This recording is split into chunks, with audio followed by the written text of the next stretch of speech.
Bien, bonjour, je suis André Comte-Sponville. Je viens dans cette très belle librairie Filigrane pour présenter mon dernier livre, la réédition, revue, corrigée et très sensiblement augmentée de mon dictionnaire philosophique, qui a donc grossi d'un bon tiers depuis la première édition.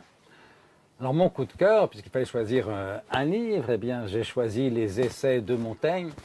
Je m'excuserais presque de la banalité, tellement c'est un évident chef-d'œuvre et en même temps c'est le plus singulier peut-être de tous les livres.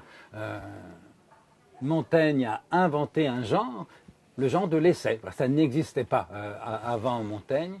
Et cas unique, il crée un genre, il le baptise, il appelle ça essai, et il s'installe définitivement au sommet du genre qu'il vient de créer. Et pourquoi cette réussite exceptionnelle? D'abord parce que Montaigne est à la fois un immense écrivain et un immense philosophe. Et la conjonction des deux, bien sûr, c'est une rareté, mais c'est aussi le plus libre, le plus attachant, le plus lucide des maîtres à penser. C'est un philosophe qui ne croit pas tout à fait à la philosophie, et pour moi, c'est une bonne façon d'en faire. Pascal, qui sera un grand lecteur de Montaigne, l'a dit, se moquer de la philosophie, c'est vraiment philosopher. Eh bien voilà, Montaigne est celui qui se moque de la philosophie et qui n'en philosophe que mieux, parce qu'il pense au plus près de sa vie, au plus près de la vie quotidienne, souffrance, bonheur, plaisir, tristesse parfois. C'est pourquoi il nous touche, c'est pourquoi il nous éclaire. Alors ce qu'il faut dire aux lecteurs d'aujourd'hui, c'est qu'en même temps, la langue de Montaigne est superbe, incroyablement savoureuse, mais un peu vieillie, parce que malgré tout, depuis le XVIe siècle, le français, bien sûr, a évolué, ce qui en rend la lecture parfois difficile.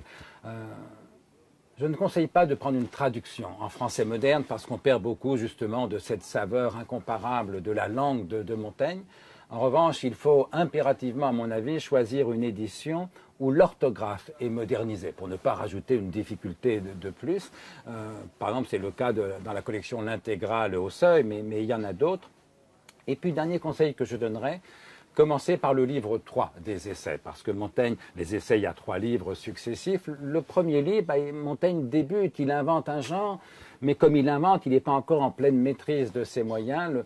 Le sommet des essais, pour moi, c'est le livre 3, et donc je conseille, pour résumer, de lire Montaigne avec une orthographe modernisée et en commençant par le livre 3, et puis faire l'effort, parce que ce n'est pas toujours une lecture facile.